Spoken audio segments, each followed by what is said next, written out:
অতিরিক্ত উচ্চাসা যে কতটা ভয়ঙ্কর হতে পারে, আজকের এই সত্যি ঘটনাটি তার বাস্তব উদাহরণ। আজ আপনাকে শোনাবো কর্ণাটকের প্রথম মহিলা সিরিয়াল কিলারের কথা, যাকে আদালত ফাঁসির সাজা শুনিয়েছিল। এই মহিলা সিরিয়াল কিলারের টার্গেটে থাকত মাঝবয়সী মহিলারা। সে তার উচ্চাকাঙ্ক্ষা পূরণের জন্য বহু নিরীহ মহিলাকে তার ষড়যন্ত্রের শিকার বানিয়েছিল। কেন সে এমনটা করত, কিভাবে সে নিজের স্বার্থ চরিতার্থ করার জন্য একের পর এক মহিলাকে হত্যা করত, তার সম্পূর্ণ ঘটনাটাই আপনাকে শোনাবো। তার আগে ছোট্ট একটা অনুরোধ, আমাদের এই কাজ যদি আপনাদের পছন্দ হয় এবং এমনই আরও ঘটনা শুনতে চান, তাহলে চ্যানেলটিকে সাবস্ক্রাইব করে আমাদের পাশে থাকতে পারেন। ও আরেকটা কথা, সাবস্ক্রাইব করতে কিন্তু কোনো টাকা পয়সা লাগে না, এটা সম্পূর্ণ ফ্রি। নমস্কার, আমি অনুপ, আর আপনারা শুনছেন অপরাধ ডায়েরি। এক দরিদ্র কৃষক পরিবারে জন্মায় কেডি কেম্পাম্মা। ছোট থেকেই সে স্বপ্ন দেখত ধনী হওয়ার। সে ভাবত একদিন না একদিন সে দামি দামি পোশাক পরবে, নিত্য নতুন গয়না পরবে, গাড়ি চড়ে ঘুরবে, বড় বাড়িতে থাকবে। এরকমই স্বপ্ন ছিল তার। ধীরে ধীরে সে বড় হয়। তার বয়স যখন 17-18 বছর, তখন তার পিতা এক দর্জির সাথে তার বিয়ে দেয়। তার স্বামীর আর্থিক অবস্থা তার বাবার থেকে সামান্য ভালো ছিল, কিন্তু কেডি কেম্পাম্মা যেমনটা চাইতো ঠিক তেমন আর্থিক অবস্থা তার স্বামীর ছিল না। ধীরে ধীরে সময় এগোতে থাকে। এক এক করে 3 সন্তানের জন্ম দেয় কেম্পাম্মা। কেম্পাম্মা ভাবে এই জীবনটা তার প্রাপ্য নয়। ছোটবেলায় বাবার সংসারে যেমন অর্থাভাব ছিল, এখনও কম বেশি তাই তো আছে। আর্থিক অবস্থার উন্নতি করতেই হবে। এই অভাবের সংসারে তার দম বন্ধ হয়ে আসতে থাকে। তাই সে স্বামীকে বুঝিয়ে একটা ব্যবসা শুরু করে। স্বামী জানত তার স্ত্রীর স্বপ্নের কথা, উচ্চাকাঙ্ক্ষার কথা। এই উচ্চাকাঙ্ক্ষা পূরণের সাধ্য তার স্বামীর ছিল না। তাই অনিচ্ছা সত্ত্বেও নিজের সেভিংসের সমস্ত টাকা সে কেম্পাম্মাকে দিয়ে দেয়, যাতে সে তার স্বপ্ন পূরণ করতে পারে, ব্যবসা করে অনেক অর্থ উপার্জন করতে পারে।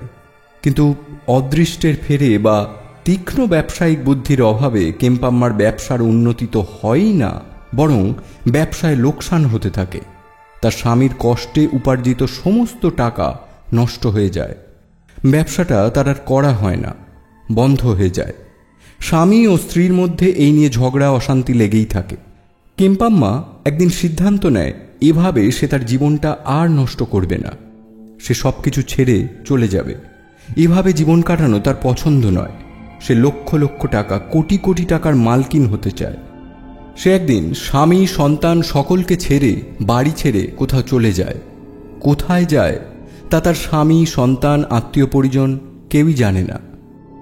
2008 সালে রেণুকা নামে এক মহিলা নিখোঁজ হন। রেণুকার স্বামী কর্মসূত্রে দুবাইতে থাকতেন। তিনি ভারতে ফিরে আসেন এবং থানায় রেণুকার মিসিং ডায়েরি করেন। পুলিশ অনুসন্ধান শুরু করে।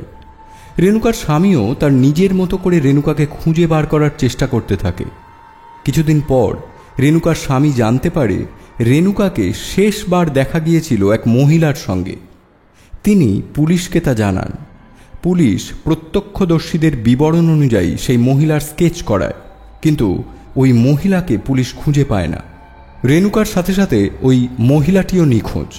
এরপর 31শে ডিসেম্বর 2008 পুলিশকে এক ইনফর্মার ফোন করে জানায় পুলিশ যে মহিলার স্কেচ বানিয়েছিল অনেকটা তারই মতো দেখতে মহিলা এই সময় একটা বাস স্ট্যান্ডে দাঁড়িয়ে আছে।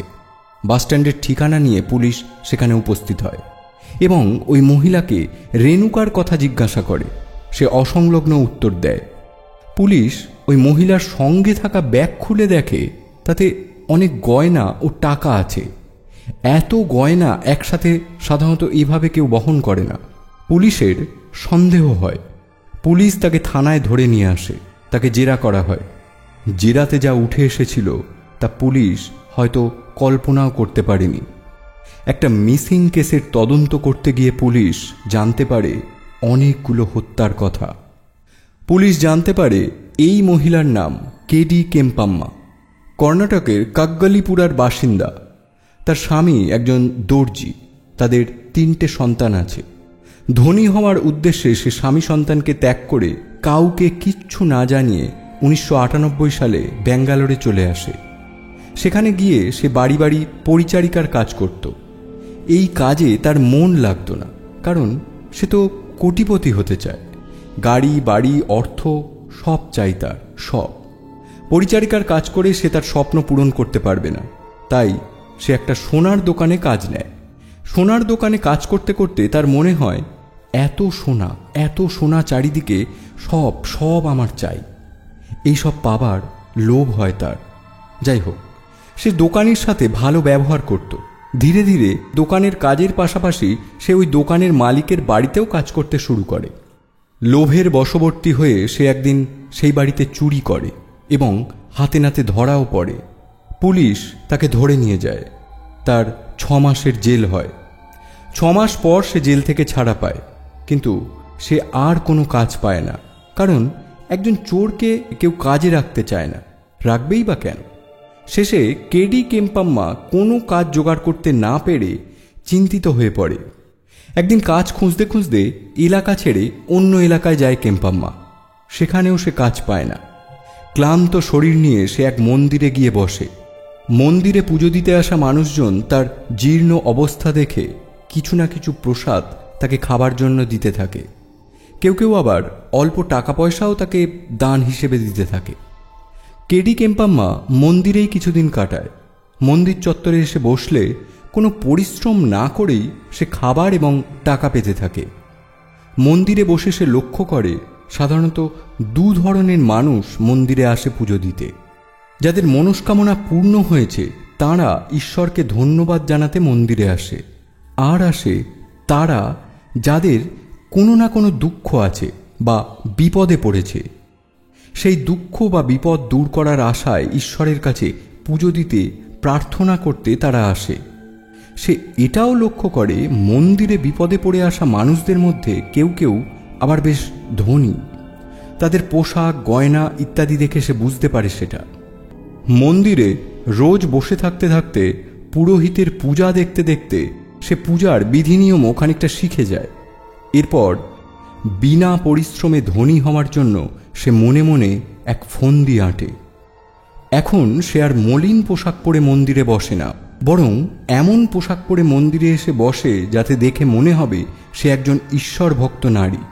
মন্দিরে বসে বসে সে খুঁজতে থাকে এমন একজন নারীকে যে যথেষ্ট ধনী হবে, ঈশ্বরে অগাধ বিশ্বাস থাকবে, কোনো ব্যাপার নিয়ে যথেষ্ট দুঃখে থাকবে এবং সরল সাদাসিধে হবে, যাতে কেডি কেম্পাম্মা সহজেই তাকে বোকা বানাতে পারে। 1999 সালে সে এমনই এক নারীকে মন্দিরে দেখতে পায়। নাম মমতা রাজন, বয়স প্রায় 30 বছর। মমতা যথেষ্ট ধনী ছিল, কিন্তু তার কোনো সন্তান ছিল না। সন্তান প্রাপ্তির আশায় সে প্রায়শই মন্দিরে পুজো দিতে আসত। একদিন কেম্পাম্মা মমতার সঙ্গে আলাপ করে এবং বলে সন্তান পাবার জন্য একটা পুজো তাকে করতে হবে। কেম্পাম্মাই পুজোর সমস্ত জোগাড় করে দেবে এবং সে নিজেই মমতার জন্য হোম যজ্ঞ করবে। হোম যজ্ঞের পর মমতা অবশ্যই মা হতে পারবে। এই পুজোর মাধ্যমে কেম্পাম্মা মমতার সব দোষ, সব বাধা কাটিয়ে দেবে এবং মমতা সন্তান সম্ভবা হতে পারবে। কেম্পাম্মার এই কথা শুনে মমতা রাজন আনন্দে আত্মহারা হয়ে যায়। পুজো হোমযজ্ঞ করাতে রাজি হয়ে যায়। কেম্পাম্মা বলে যত তাড়াতাড়ি সম্ভব এই পুজো করতে হবে, তবে এর কিছু নিয়ম আছে। প্রথমত, কাউকে এই পুজোর কথা বলতে নেই, বললে পুজো করা নিষ্ফল হবে। দ্বিতীয়ত, সমস্ত অলংকার যা তার আছে সেগুলো সব পরে পুজোয় বসতে হবে। মমতা যেন তার সমস্ত অলংকার একটা ব্যাগে করে ভরে মন্দিরে নিয়ে আসে। মন্দিরে বসেই গহনা পরতে হবে। তাই পরের দিনই যেন মমতা কেম্পাম্মার বলে দেওয়া অন্য এক মন্দিরে সন্ধেবেলা চলে আসে। কেম্পাম্মা আরও বলে এই পুজোর নিয়ম হলো সুন্দর পোশাক ও গা ভর্তি অলংকার পরে নিজেকে সুন্দর করে সাজিয়ে গুছিয়ে পুজোয় বসতে হবে। মমতা যেন সুন্দর করে সেজে গুজে আসে। যাই হোক, পরের দিন সন্ধেবেলায় মমতা কেম্পাম্মার কথা মতো দামি পোশাক পরে প্রচুর অলংকার পরে আসে। যে মন্দিরে পুজো করার কথা সেই মন্দির ছিল একটু নিরিবিলি জায়গায়। ভণ্ড কেম্পাম্মা পুজো শুরু করে। মমতাকে চোখ বন্ধ করে এক মনে ঈশ্বরের কাছে নিজের মনস্কামনা জানাতে বলে। মমতাও তাই করে। কিছুক্ষণ পর একটা জল ভর্তি ছোট্ট ঘটি মমতার হাতে দিয়ে কেম্পাম্মা বলে, এই পবিত্র জলটা পান করে নাও, তাহলে তোমার যা যা সমস্যা আছে সব দূর হয়ে যাবে। মা হওয়াতে তোমার আর কোনো বাধা থাকবে না, তোমার সমস্ত দুঃখ দূর হয়ে যাবে। কেম্পাম্মার কথা মতো মমতা সেই ঘটির জল পান করে এবং সঙ্গে সঙ্গেই মৃত্যুর মুখে ঢলে পড়ে। আসলে ওই ঘটির জলে সায়ানাইড মিশিয়ে দিয়েছিল কেম্পাম্মা। পবিত্র জল ভেবে মমতা সেই বিষ পান করে। মমতার মৃত্যু হলে কেম্পাম্মা তার গায়ের সমস্ত সোনার গয়না খুলে নিজের ব্যাগে পুরে নেয় এবং সেখান থেকে চলে যায় অনেক দূরে অন্য কোনো মন্দিরে। এখন প্রশ্ন হলো, কেম্পাম্মা পটাশিয়াম সায়ানাইড পেল কোথা থেকে? এ জিনিস তো সহজে পাওয়া যায় না। আসলে কেম্পাম্মা যখন সোনার দোকানে কাজ করত তখন সে লক্ষ্য করেছিল সায়ানাইড অলংকার নির্মাণের কাজে লাগছে। দোকানি ও কর্মচারীদের থেকে সে জানতে পারে এটা একটা সাংঘাতিক বিষ। এটা থেকে কর্মচারীদের সব সময় সাবধানে থাকতে বলা হতো। সোনার দোকানে কাজ করার সময়ই সে একটু একটু করে এই বিষ চুরি করে নিজের কাছে রেখে দিয়েছিল। মমতাকে মারার পর সে তার নাম পাল্টে ফেলে এবং অন্য এক মন্দিরে রোজ যেতে থাকে পরের শিকার খোঁজার জন্য। কেম্পাম্মার দ্বিতীয় শিকার হল 52 বছর বয়সী এলিজাবেথ।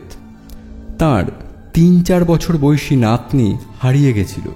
নিখোঁজ নাতনির খোঁজ যাতে তিনি শীঘ্রই পেয়ে যান, এই প্রার্থনা নিয়ে সে প্রায়শই মন্দিরে আসত। 2007 সালে ঠিক যেভাবে মমতাকে ভুল বুঝিয়ে পুজোর কথা বলেছিল, ঠিক সেইভাবেই নিখোঁজ নাতনিকে খুব শীঘ্রই এলিজাবেথ পেয়ে যাবেন এই পুজো করলে এমন আশ্বাস দিয়ে তাকে রাজি করিয়ে তাকেও মেরেছিল এবং যথারীতি সমস্ত গয়না নিয়ে পালিয়েছিল। দূরে কোথাও আবারও নাম পরিবর্তন করে আবারও এক নতুন শিকার খুঁজতে লাগল। কেম্পাম্মার তৃতীয় শিকার প্রায় 60 বছর বয়সী যশোদাম্মা। ছেলের যাতে বিয়ে হয় সেই মানত নিয়ে সে মন্দিরে পুজো দিতে আসত। তার সঙ্গেও কেম্পাম্মা একই কাজ করে, একই পদ্ধতিতে তাকেও হত্যা করে। এরপর কেম্পাম্মার হাতে একে একে খুন হন 60 বছর বয়সী মুনিয়াম্মা, তারপর পিল্লাম্মা, তিনিও প্রায় 60 বছর বয়সী ছিলেন। এরপর 30 বছর বয়সী নাগভেনি। নাগভেনি মমতার মতোই নিঃসন্তান ছিলেন। সন্তান সুখ পাইয়ে দেবে পুজোর মাধ্যমে এইসব মিথ্যে কথা বলে নির্জন মন্দিরে ডেকে তাকেও একইভাবে হত্যা করে। এরপর 2006 সালে রেণুকাকে হত্যা করে সে। 31শে ডিসেম্বর 2008 কেম্পাম্মা গ্রেপ্তার হয়। এই 7টা খুনের ঘটনা কোর্টে প্রমাণিত হয়। 2010 সালে কর্ণাটক কোর্ট কেডি কেম্পাম্মাকে ফাঁসির সাজা শোনায়। তবে 2012 সালে হাইকোর্ট কেম্পাম্মার ফাঁসির সাজা পরিবর্তন করে যাবজ্জীবন কারাদণ্ড দেয়। একটা খুন করার পর কেম্পাম্মা তার নাম পাল্টে ফেলত। কখনো তার নাম হতো জায়াম্মা, কখনো বা লক্ষ্মী, কখনো বা শান্তরামা। শেষ খুনটা সে করেছিল মল্লিকা নাম নিয়ে, তাই এই কেসটা সায়ানাইড মল্লিকা নামে মানুষ জানে। আজকের কাহিনী এই পর্যন্তই। খুব শীঘ্রই ফিরে আসব আরেকটি নতুন সত্য ঘটনা নিয়ে। সচেতন থাকুন, সুস্থ থাকুন। নমস্কার।